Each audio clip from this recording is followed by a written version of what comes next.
Naruto and Sasuke did not waste another second. Nappa simply cracked his fingers and rolled his shoulders as the two charged forward. "Come on then," he grinned. "Show me what you Earthlings can really do." Naruto struck first. Dozens of shadow cones erupted across the battlefield, surrounding Nappa from every direction. Rasengan, one after another, spheres of spiraling chakras slammed into the Saiyan's body.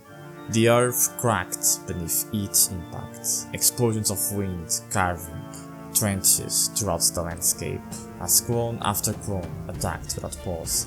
Dust swallowed the battlefield, and only after dozens of attacks did Naruto come to a halt.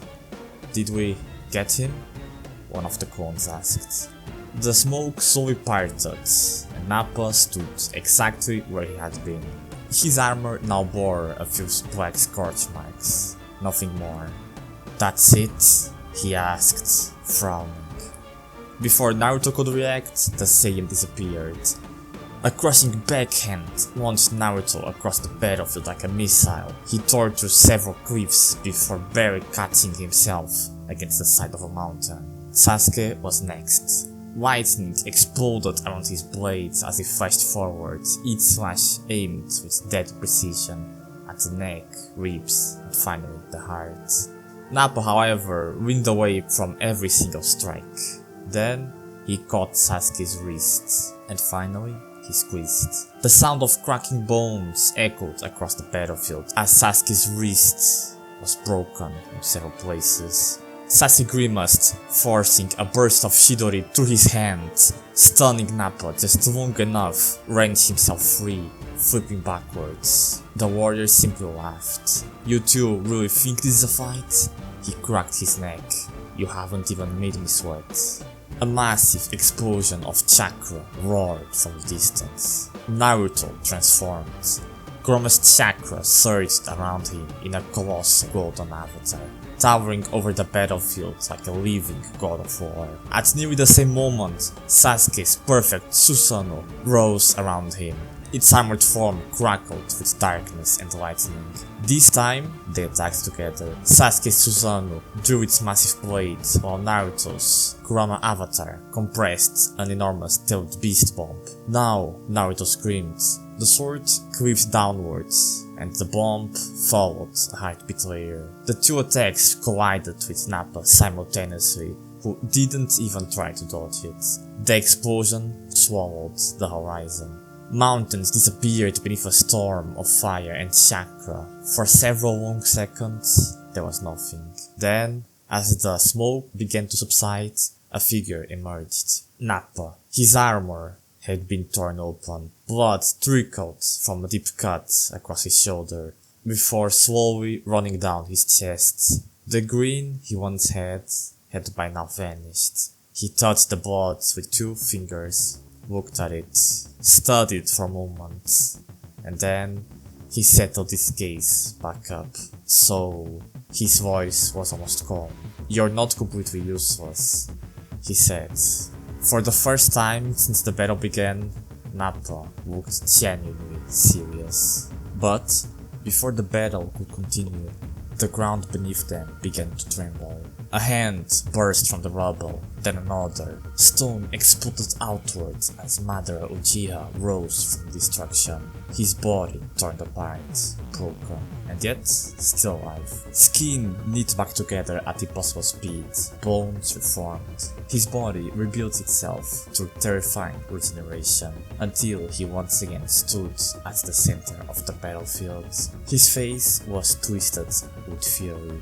These newcomers, these aliens, they had interrupted his victory. They had dared to stand in the way of his dream.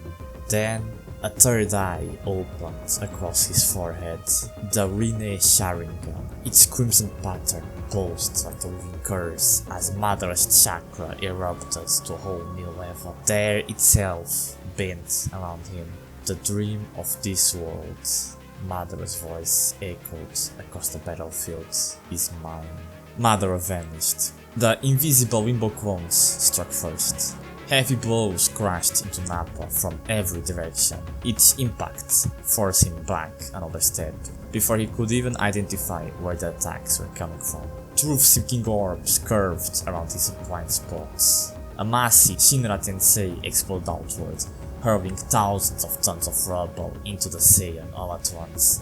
This time, Nappa didn't just go serious. He was genuinely forced onto the defensive. His boots carved deep trenches through the earth as invisible attacks continued, hammering his body. His eyes narrowed. Interesting. Madara appeared overhead, striking Nappa down. However, he caught it. The ground beneath them shattered, and the Saiyan smiled again. Now this is more like it. Then Vegeta stepped forward. He had watched this for long enough. Enough, he said with a calm voice. That somehow made everything much worse. Madara immediately turned. Every instinct screamed at him, danger. Vegeta only raised one hand. A concentrated blast of ki erupted forward. It smashed through Madara's defenses without slowing down for even an instant, and Madara himself was hurled across the battlefield like a broken doll before crashing into the ruins hard enough to split his body apart. Vegeta lowered his arm, persistent with all creatures. He scoffed. Madara began to rise once more, furious. He shot the truth-seeking orbs at the Saiyan Prince. Vegeta, however, weaved effortlessly between them. Each movement so casual, it looked less like dodging and more like mockery. Another flick of his hand, another blast, and just like that, Madara disappeared once again. Naruto and Sasuke grouped together, preparing for a final clash. The towering Susanoo wrapped itself around Kurama's avatar, creating the colossal armored figure that could rival even the gods. The battlefield trembled beneath its weight. Vegeta looked up and smiled. Without changing his stance, he lazily flicked two fingers. A single beam of ki pierced straight through the avatar. At first, silence. Then, cracks spread across the enormous construct. Like shattered glass, the entire avatar exploded apart. Naruto and Sasuke were hurled in opposite directions, crashing into the ruined battlefield as fragments of chakra dissolved to the wind. Neither had enough strength to stand now. They were powerful, much more powerful than any other shinobi in the Shinobi Alliance. However, against the Saiyans, this strength meant nothing. Madara stood once more amidst the destruction, bloodied, broken, and yet not ready to bow yet. He slowly looked toward the sky, then he cast it, the Infinite Tsukuyomi. The moon above began glowing crimson. At first, it was subtle, then the entire world darkened, as a blood-red light flooded the battlefield, washing over the shattered earth, the broken armies, and every surviving shinobi. Everyone looked up. It was too late to do anything. The light reached their eyes, and one by one, the shinobi collapsed. Their expressions became peaceful. Their bodies stood motionless, as dreams took hold. Rinnegan-like patterns spread across their eyes as the genjutsu imprisoned them within a world of peace, desire, and regret.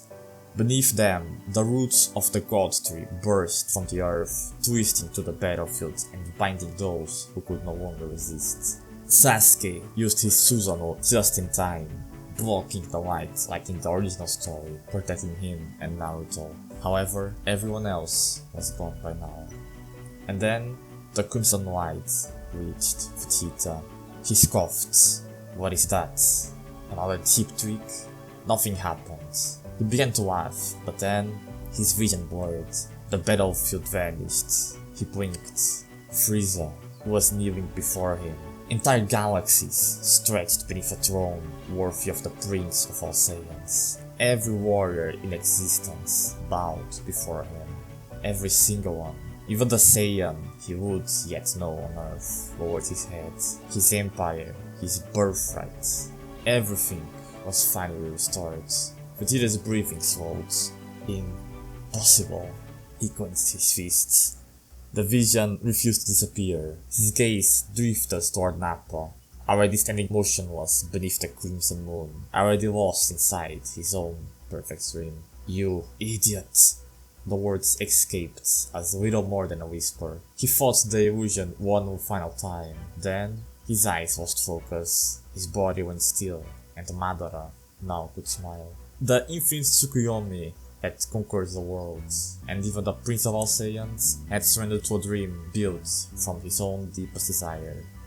If you enjoyed this story, leave a like and subscribe.